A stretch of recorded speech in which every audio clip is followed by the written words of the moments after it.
Hey there, y'all. Today is Wednesday, April 6th. And tonight, you'll see Gregory running around. I didn't give him his gummies, so he is wide awake. And tonight, we're going to discuss the case of Mr. Paul Brown Jr.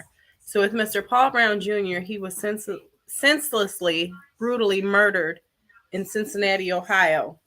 So in saying that, right now, for the next 14 minutes, I'm going to play a video so that you can see Mr. Brown's story.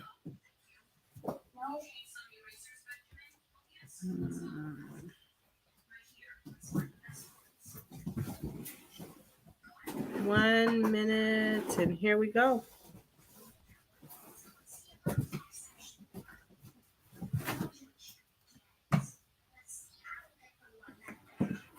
On May 29th, Memorial Day, they tried to erase my father, Paul Brown Jr., VA veteran, Purple Heart, without honor by the Cincinnati, Ohio Police Department, the Spring Grove Funeral Home, and his landlord. And the reason why I say this, on May the 29th, my aunt, Viola Brown, she called the police department to check on my father, to do a well check on him. So now when we check on our father, we'll call the police department. They'll call us back to let us know how he's doing. But this particular day was one of the worst days of my life. When the police called my aunt back, he stated that they found my father's body in the house dead, and they had already taken his body to the funeral home, a funeral home for a cremation without our consent. I was devastated. They assumed nobody wasn't coming because the investigator would never said I was told there wasn't going to be a funeral. What would make an investigator say that? Well, he had not talked to the family. Now, it'd be different if he knew nothing about a family. But when the family on the incident report, they start in the incident report, they make it, well, you already know we exist. So why would you send the body where they cremate them at? Why would you take him out the jurisdiction? You got no reason to do that. I quickly notified the director over the funeral home. He told me that he couldn't understand that the police would tell him that it was no next of kin. But looking at the police report, it had my Aunt Viola's name on it. I told him me and my family was coming up to Cincinnati, Ohio, to see my father, to view his body. On the way coming up on that Wednesday to Cincinnati, Ohio, I got a call from the director from the funeral home telling us that we couldn't see our father. And I couldn't understand that. We was hurt. He said that a lady called in stating that she was the wife and we couldn't see him. I told him that my father wasn't married and we wanted to see our father. So he told us that we had to wait until Friday. So we still drove up to Cincinnati, Ohio, 12 hours, sleeping in our car, trying to get a room just to be close to our father. It's so many different funeral homes in Cincinnati, Spring Grove Funeral Home. They have so many locations. But when I called to speak with the director, the only thing I had was the phone number. And I told him I was coming up. When he called me that night and he said, "I'm sorry, you cannot see your father." We didn't even know where his body was.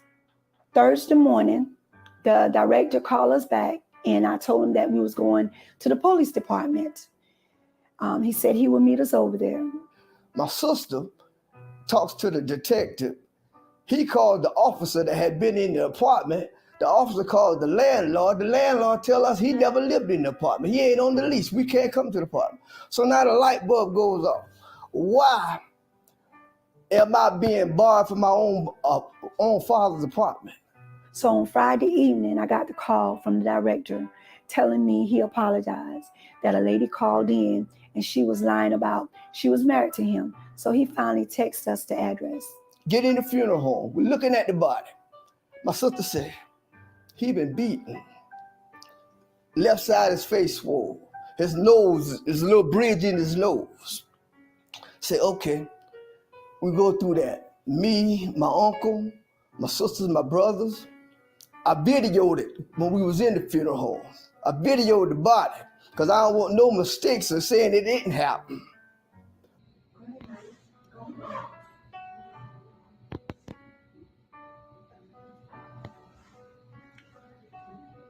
Paul Brown Jr.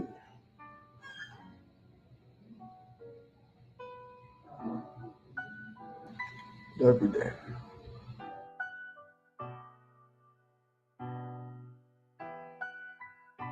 I asked the director from the funeral home, why is my father dressed in a hospital gown? He looked at me and stated that 2 members from his funeral home went and got my father's body, put him in the back of the van, and they washed him up to look presentable. And they put him in a hospital gown. And I'm like, why would they dress him in a hospital gown?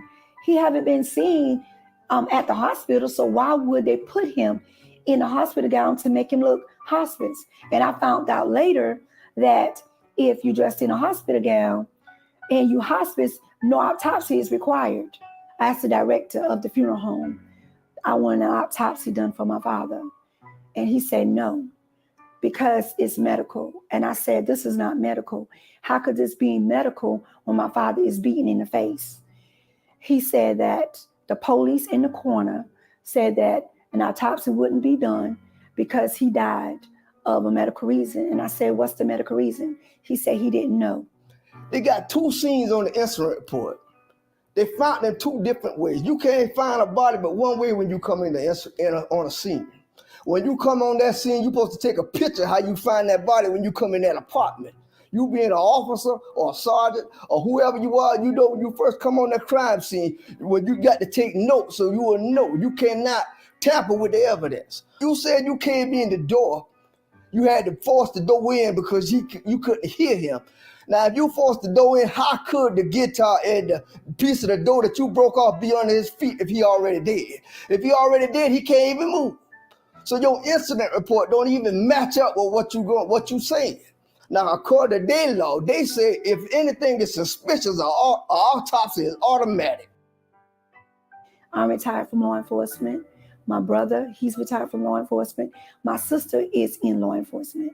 I went to the coroner's department and I spoke with investigator Weber.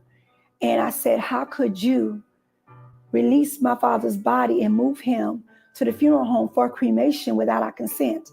And he looked at me and my family and he said, I washed my hands of it. I was told it wasn't going to be a funeral. And he gave me the disc. And to my surprise, me and my family looking at the disc, it showed my father's body beaten on the floor with his fist balled up, his pants down, and his penis cut. So how could this be medical? And gonna tell us he don't live there. And later I find the pictures of them standing over my father's body with his license showing he lived there over 10 years. That wasn't the first call they received to check on my father.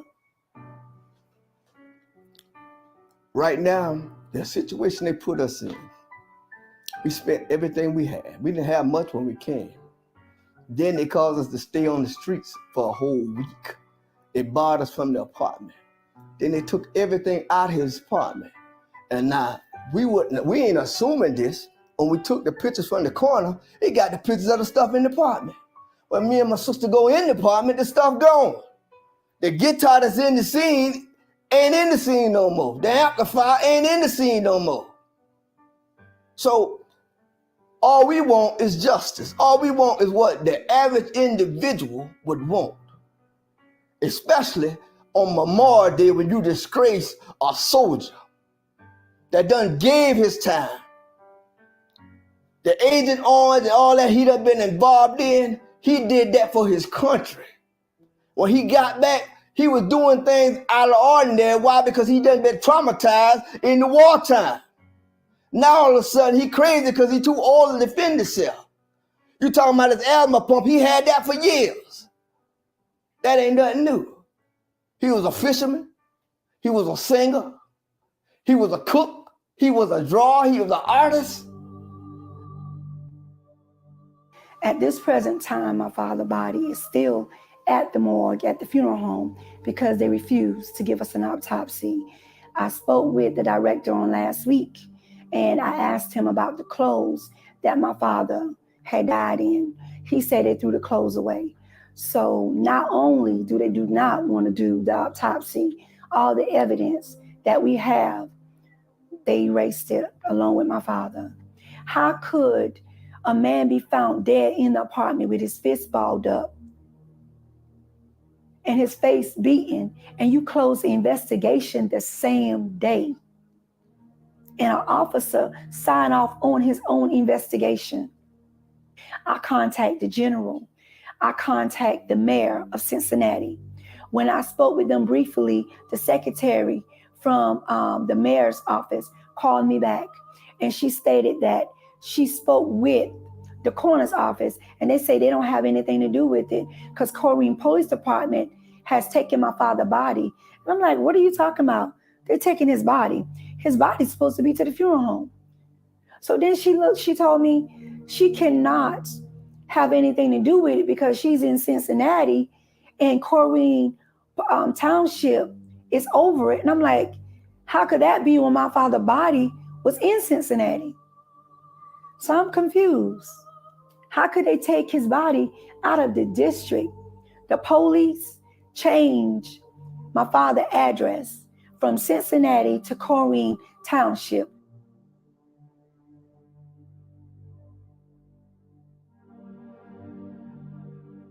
To know his body is still at Spring Grove Funeral Home, and he's not down here to Baltimore, South Carolina with me and my family. We can't bury him. And whoever took his life, and they're getting away with it, and they're using the system to cover up their murder. How could people, the police department, all these people in high places, use the system to do their dirt? Something ain't all right about the situation. I don't know what it is. I'm not guessing. I'm saying let's do the autopsy and give my father the honor that he deserved. So if you didn't do nothing wrong, why you won't do an autopsy? And if it's medical, why you won't sign a death certificate? How is the situation no autopsy, no death certificate? A coroner won't sign it. A doctor won't sign off on it. I've never heard of nothing like this. Something that should have been easy to go through so we can grieve and get on over it, you made it impossible. So I'm reaching out, me and my family, to the world. Anybody that could stand with me and my family for justice. We don't have an attorney at this time. Even when we contact the attorneys in Cincinnati, Ohio, they refuse to take it. To have an unjust go like this here would be a tragedy.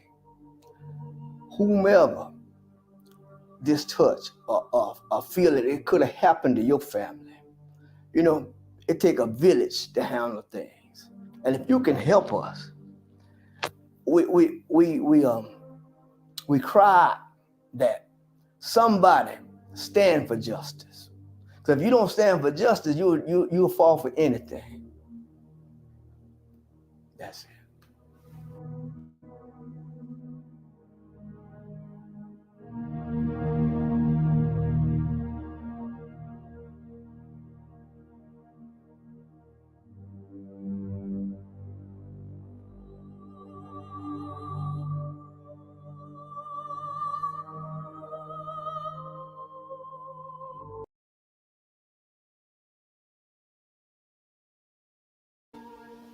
Ooh.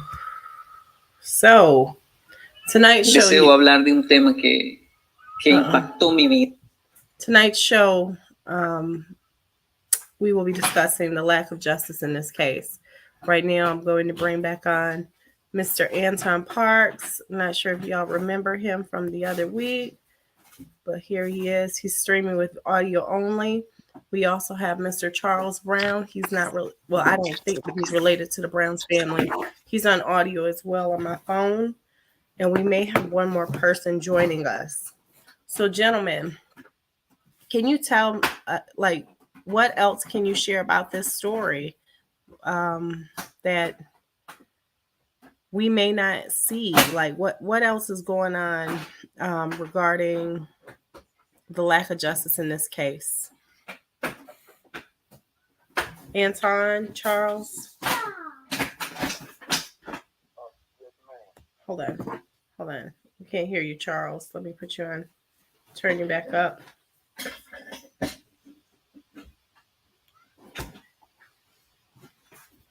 Okay. What'd you say, sir? You can hear me now? Yes. Can y'all hear Charles?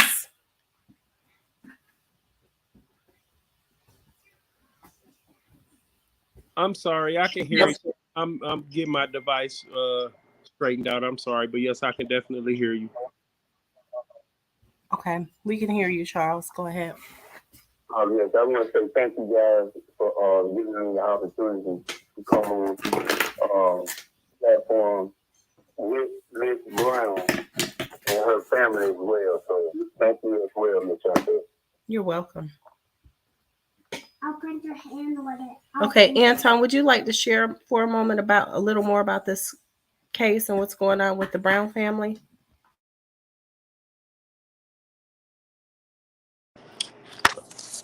Okay, I'm sorry. Repeat your question.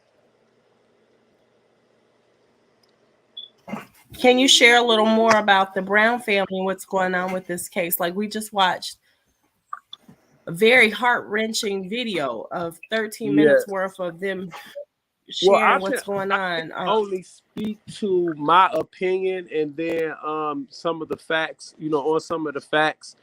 Some of the things we would not be clear on unless we discover film or audio. But some clear facts are they received a call. They went to see what happened to Mr. Brown.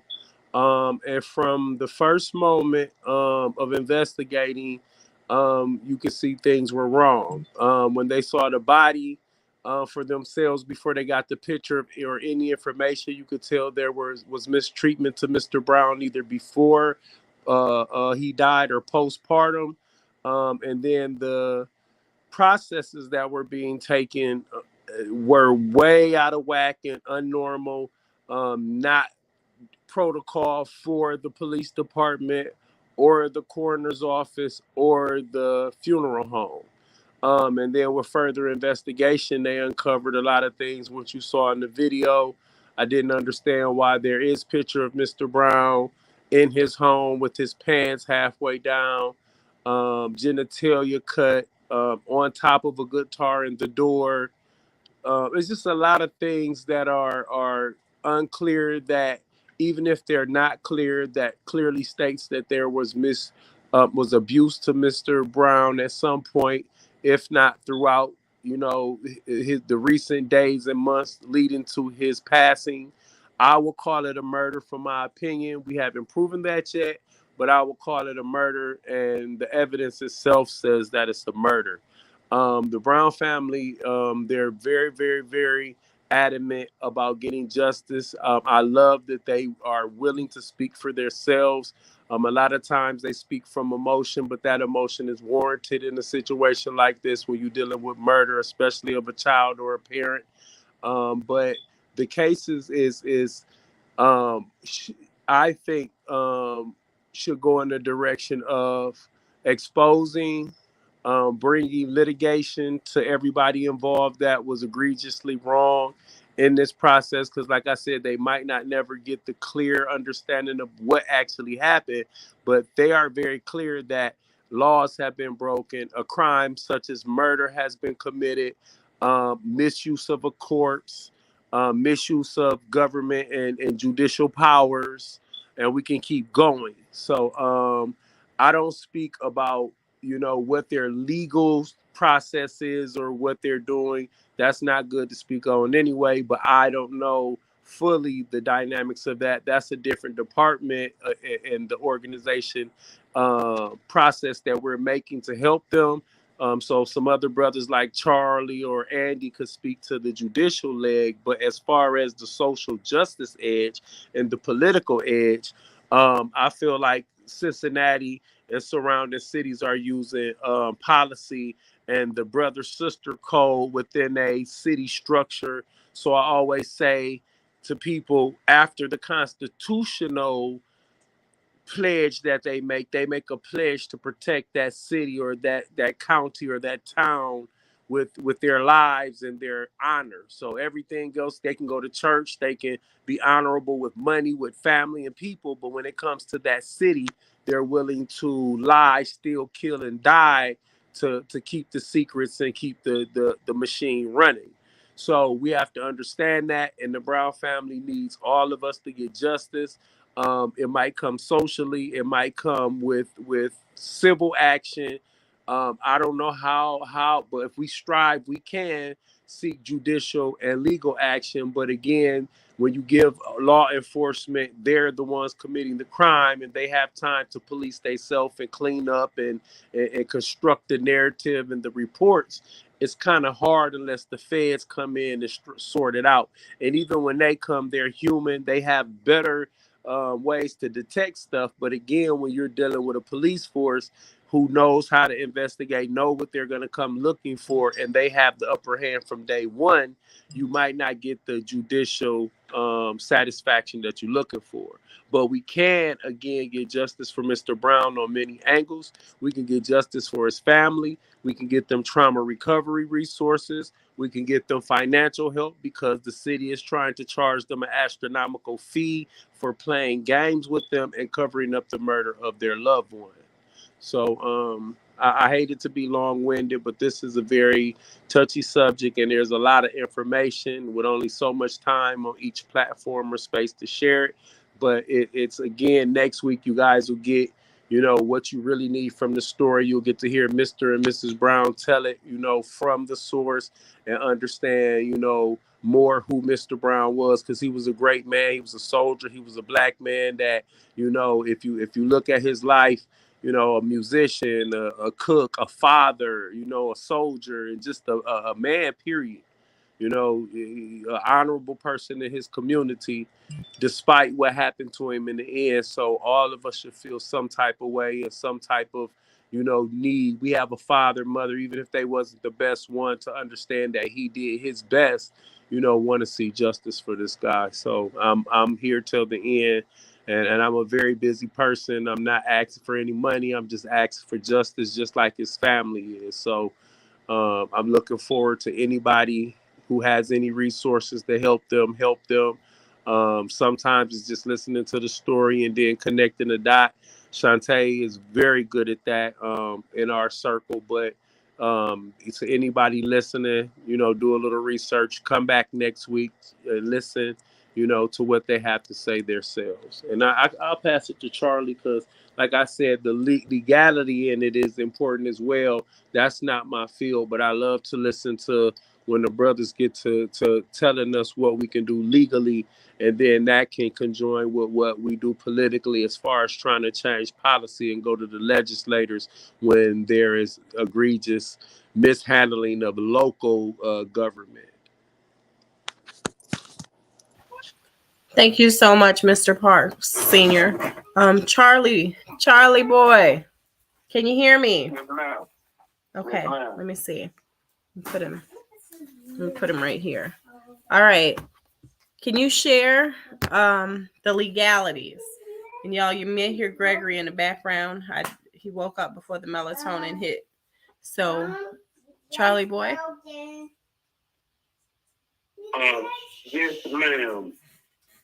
As far as the legal standpoint of the bias, the prejudice, the racial motivation behind it, the discriminatory and the predatory from those actors into this case, it stemmed from a long range of fraud, if you would allow me to say that word, fraud, from that government, from the police department all the way down from the judges. And the family is definitely seeking justice in this behalf. And like the brother said at first, that this is a touchy situation, and this is a case that was cold and was swept up under the rug. And again, there's so many major players inside of this space, man, but it just builds on fraud. And even from the coroner all the way down to the police department, even from when the body was discovered and placed in the morgue. I don't want to touch up on too many things, but I do want to say this. The action that was taken from them was intentional. And the Hold on. You were a little blurry. Hold on, Charlie. The actions that was taken from them was what? He's on the phone, brother. He can see. Wait. You said the actions that when you were blurry. I mean, not blurry, but a little muffled last sentence that you said. If you don't mind repeating yourself. Yes, ma'am. I think from the legal standpoint is that there are so many major players inside of this case that hit upon fraud, documents being rewrote, being covered up, and things of that nature.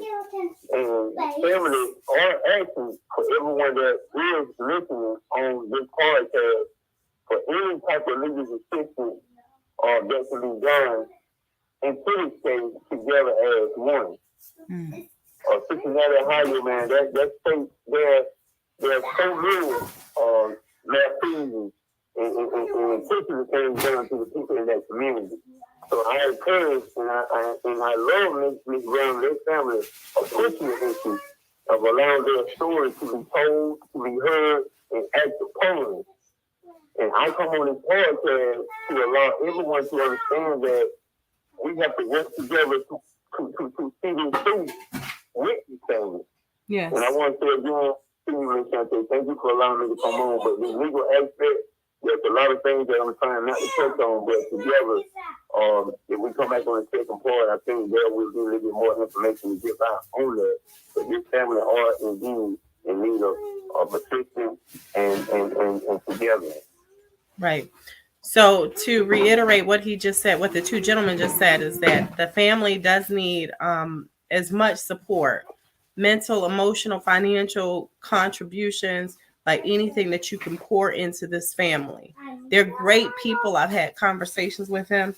I guess my what's so right now is Gregory is running around. You hear him, and I'm trying not to mute myself, but I also need to be accountable and responsible for not being fully present. I've been talking to them. I've been talking to the gentleman and a couple of other people today, and I hadn't been feeling well the last 2 days. So this has been a very touchy subject, especially from someone who lost their father to the police when she was young. So in hearing this story, it triggered me, and so I'm sure it triggers them every time that they have to share it. Next week, we're going to have definitely Mrs. Brown on, as well as Mr. Brown on, the children of Paul Brown Jr. But what's there as well is justice. Like, how often does it happen where we have our servicemen and women coming back from war, coming back? Like, this man was a decorated Purple Heart. And there's no reason why he should have experienced the treatment that he experienced in his aging years. So it's like, what are we doing to take care of our people? You know, it's one thing for me to launch a show and called Unjust and talk about the lack of justice, but in the solution, what are we doing to work together, to partner together to take care of our people? And when you have situations like this family had to sleep in their cars in Cincinnati because they didn't have enough money for the hotels. There weren't enough hotels to house, like just the whole process. Where were our people at? So we got to step up. We got to do better. When you start hearing of these situations, this family's been fighting for justice for about 5 years now. 5 years, and they haven't stopped. They haven't slowed down. I told Mrs. Brown today, you got to keep that foot on their throats and keep on pushing, because it's like there is no slowing down. They've gotten this conversation started. It's real. It's alive. It's here. It's here now. There were a couple of things like the HIPAA laws. I'm someone who lives with mental health, and sometimes when I stop taking my medicine, my family struggles with the missing person reports, me coming up missing, all of that. And I say that to say I refuse to give up guardianship because I couldn't imagine living my life in an institution. So I refuse to give up guardianship rights. And in this case, Mr. Brown didn't have a legal guardian.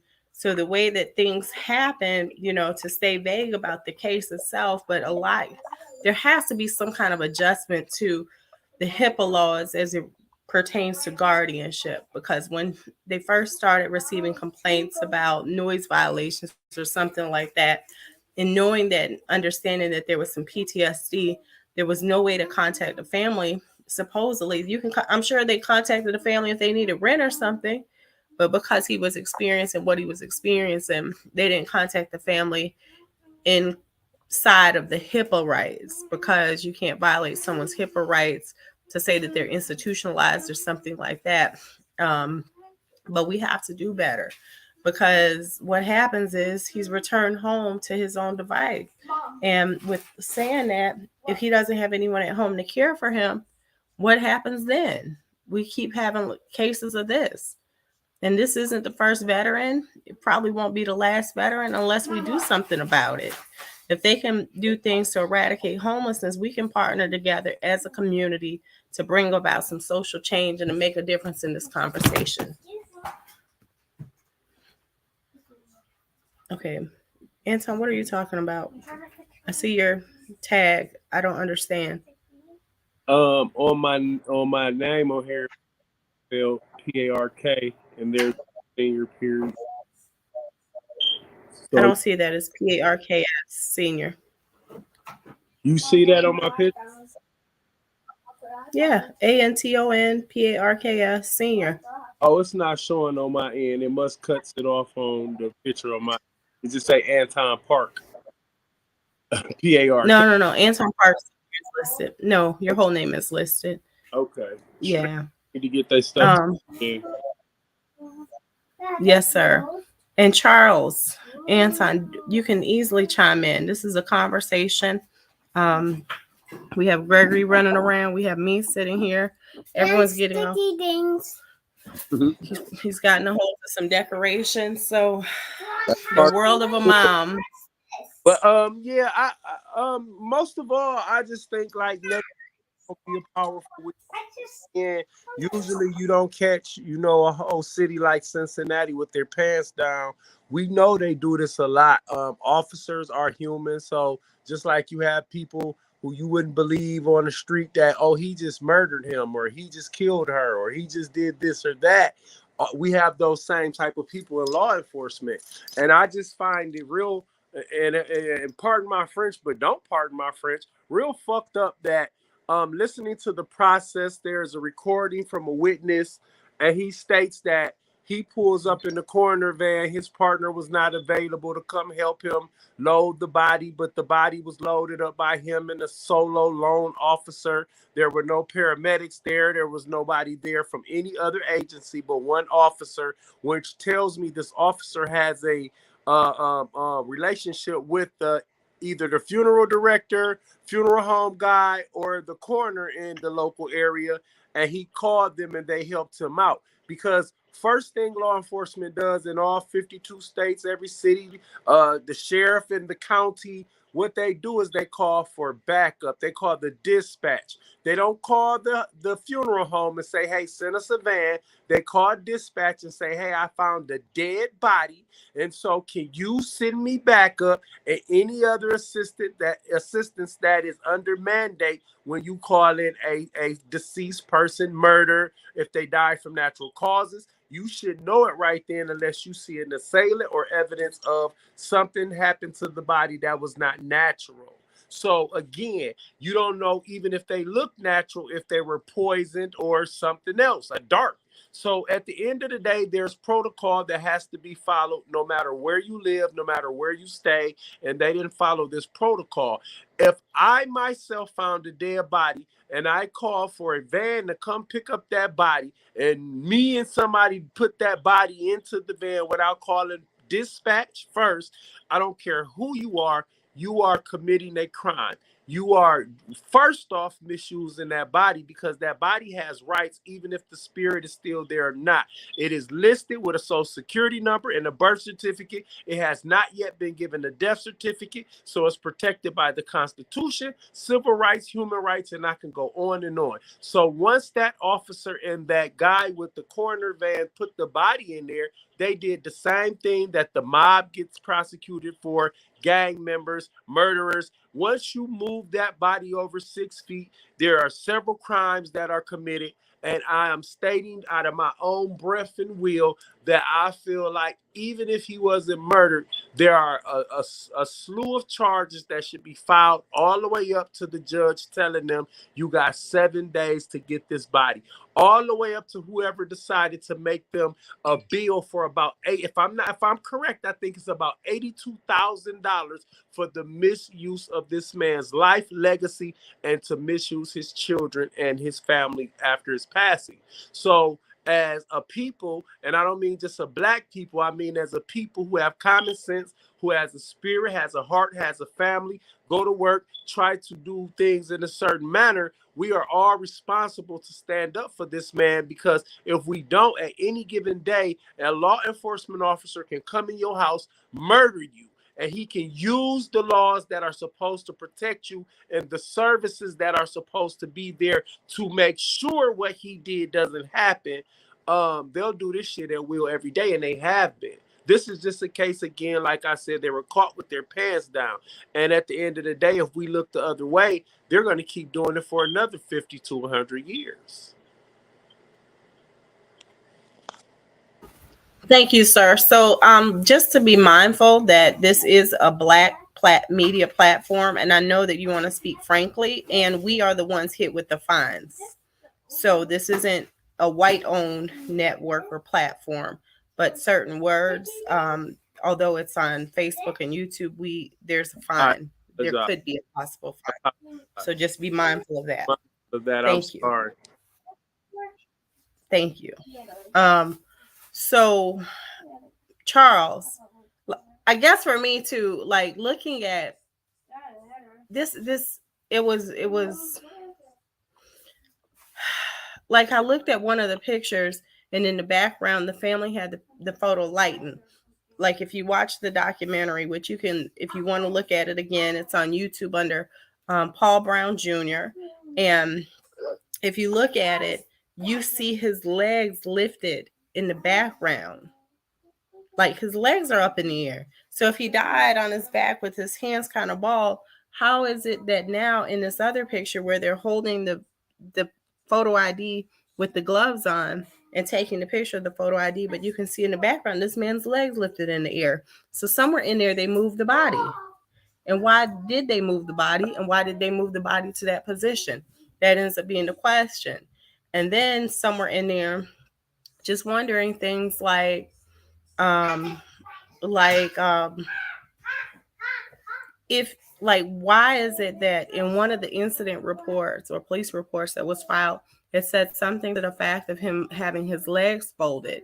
So if his legs were folded or weren't folded, if he died on his back, how are his legs folded? And then with the picture of his pants being pulled down, the way that they were soiled, like it's right across the knee area it's soiled from the knee up. So his legs probably were folded at some point. And if they were folded, why were they unfolded? Why were his legs lifted in the air? Why was his body in a different place? Why was it well lit and now it's dark? Was it was were there curtains put up? Like, there were so many questions that I had just based off of what they said, the timestamps. Like, there was so much information that just did not make common sense. Not critical thinking skills, just common sense. Like, so asking yourself, black, white, pink, or purple, civilian or military, like, why did this happen to this man? And could you imagine this happening to your father or your grandfather and not having any kind of justice and not standing up or speaking up? Like, if you don't stand up or speak up, Mr. Paul said, if you don't stand for justice, then you'll fall for anything. And I just, I've been taught if you don't stand up for something, you'll fall for anything. But I just believe, like, in this case, if you don't express yourself, you're just as guilty as them. If you don't take a stand with this family, like, how can you see this much evidence of a lack of justice and just stay mute? Like, so on that, Charles, is there anything that you'd like to say? Right. And you absolutely right with the question that you asked. You are absolutely right by asking those questions. And those questions that you asked and amongst the investigation has led to the fact that it's called cover up. And every last one of those participants that arrived at the location where Mr. Brown was deceased at, they failed to intervene into a crime that was committed by them. Intervene means fail to report or say something when you see something is wrong. Right. From a police standpoint or even from a citizen standpoint. And that's the issue I have with the disturbing questions that you asked. And these questions that you asked, the answers going to come forward. But when they fail to intervene, that means I have a problem. That means we have a problem with the city of Ohio. Because there's no way we can get by or a jail or allow you to continue with this fabrication, with the fraud, the bogus police report, and the approval from the supervisors. Every last one of them. 1, 2, and 3. Hold on. Wait. One thing that we will do is maintain the integrity of this show. And what I mean by that is this Charles Brown speaking right now? Yes, ma'am. This is you, Charles? Okay, your voice changed up. So I just need to make sure it was you. Sometimes you three-way people in and they start talking on your behalf. So I just want to make sure it was still you. And could you please finish sharing? I apologize for interrupting you. Yes, ma'am. No problem.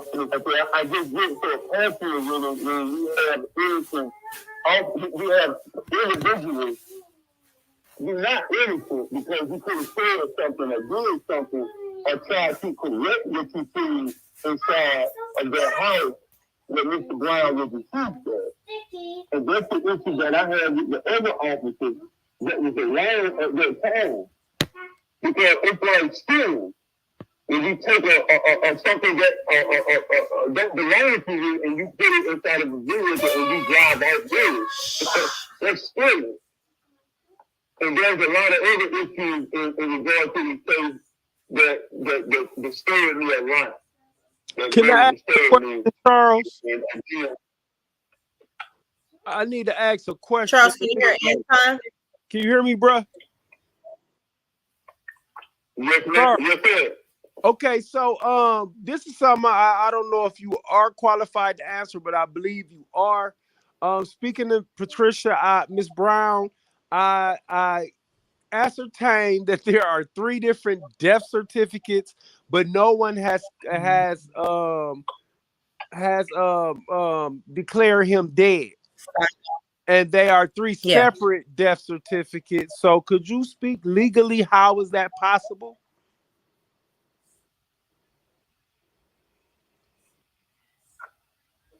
Those 3 documents that you're speaking on those three documents, and according to the laws of Cincinnati Highway, there's a process, and those three documents that we have seen is illegal. Now, the officer saying the time of death that he thinks of the time of death as you look at the birth report. But it's called an expert. You got to have credentials. Is you qualified to say where he died? When y'all arrived on the scene, do you qualify? Do you have a credential to call that shot or to make that judgment call? And that's one of those issues they're going to have. Those three documents, they are illegal. Yes, they are. They are illegal. I And to can't just wait for clarify, them to speak to that again when they are on and available. yes. And to just clarify, the whole conversation was around, and correct me if I'm wrong, Ms. Brown, I know that you're watching as well. You can chime in through the comments if anything that I say is incorrect, because I know the gentleman who, Mr. Parks and Mr. Brown, have been more engaged and more involved in this conversation, so they may be a little more privy to information that I'm not. But when it comes to these three documents that we're referring to, or that were referred to, so when you die, usually there is a coroner's report. They do an autopsy, and there's a coroner's report, or just something to show the cause of death. In this man's case, there's been 3 reports. No one's willing to sign off on anything. So there's no report. And we're asking, why is there no report? And why do the 3 reports, like there's 3 separate conflicting documents, but it's not signed off on? And with it not being signed off on, that means it's not a legal document. And I'm not a lawyer, and this isn't my lane. And I look at the facts and the details. So it's something not right with that. And I could be wrong. Mr. Parks, Mr. Brown, is there anything that I said in that that's incorrect?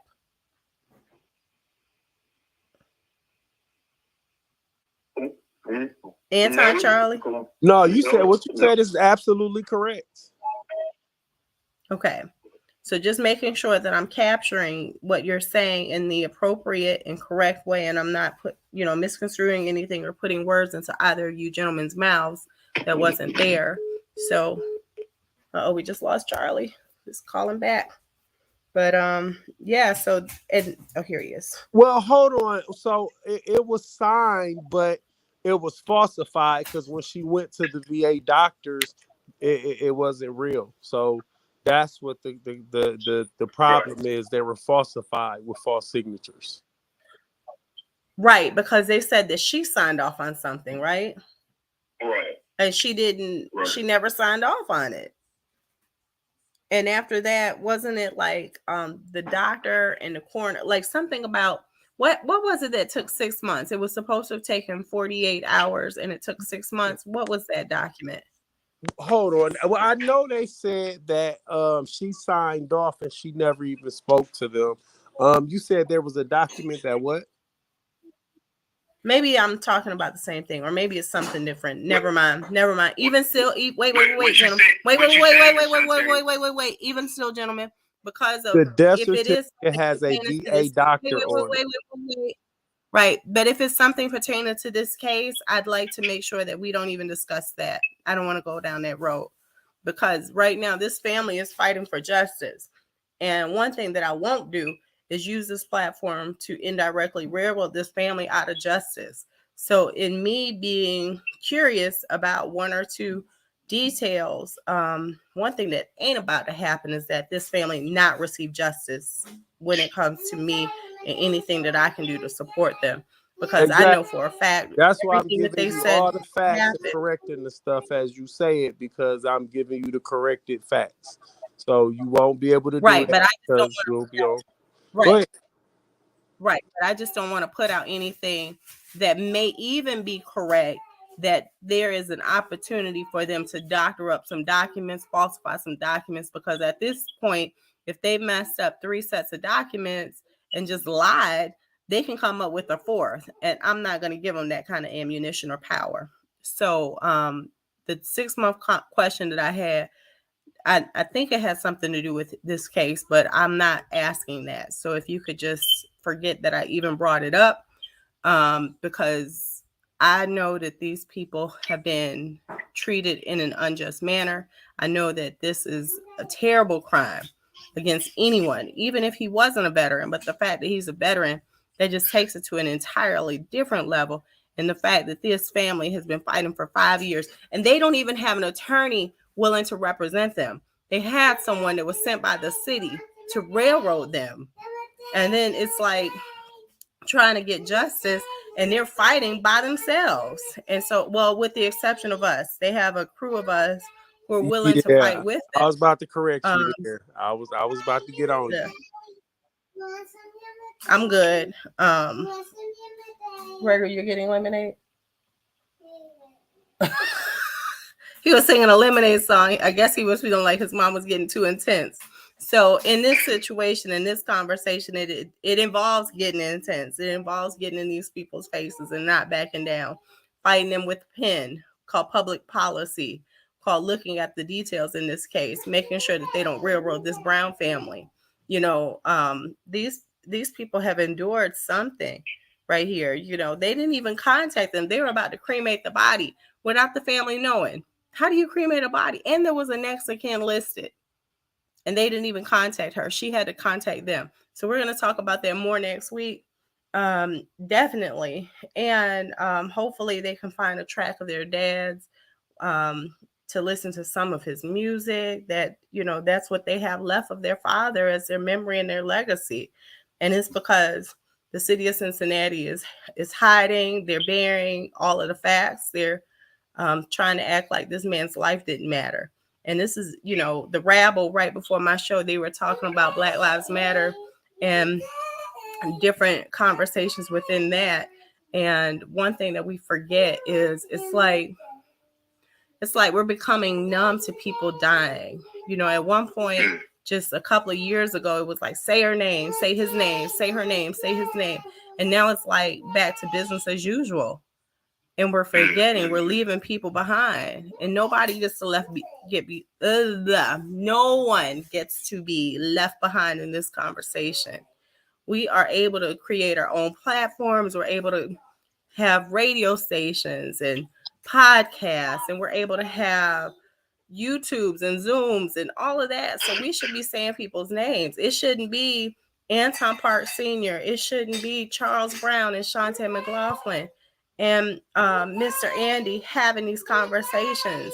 It should be everybody getting pissed off and upset and saying we aren't taking this stuff anymore and doing something about it. So and that's a should. If I can add right quick, another thing we need to concentrate and think about for this next week is that the actual price was $60,000 that they say the Browns owe, and they told them if they just let them have the body, that they wouldn't owe the $60,000, and I have a problem with that. Like, he's a soldier. He was close to a couple military bases, one in Ohio, one in Covington. So I think, again, a further thought process, investigation, and a fight needs to happen for justice on many levels, because if you offer somebody, like, just give us the body and, you know, we'll give you $60,000, because even though they're not giving you that in cash, to offer you to, or you owe us $60,000 if you don't let us keep the body, same conversation. I think that's, again, a part of the egregious process that they're doing to this family for Mr. Brown. Whatever reason that he was hurt and killed and abused, either before or postpartum, I think that is a huge question. Like, even at the very end, they told him, we'll give you $60,000 for your daddy. So, and that's so disrespectful. You know, even go ahead, Charles. If you don't mind me to add with that, is that ones that at that particular issue, at that time, inside of that courtroom, and they were treating Mr. Brown as a piece material or property, like a car, like something belonging to someone else. In this case, there was never proper notice given to the Brown family. If the Brown family didn't happen to just walk in there to inquire about the particular case note that they processing right now without proper notice.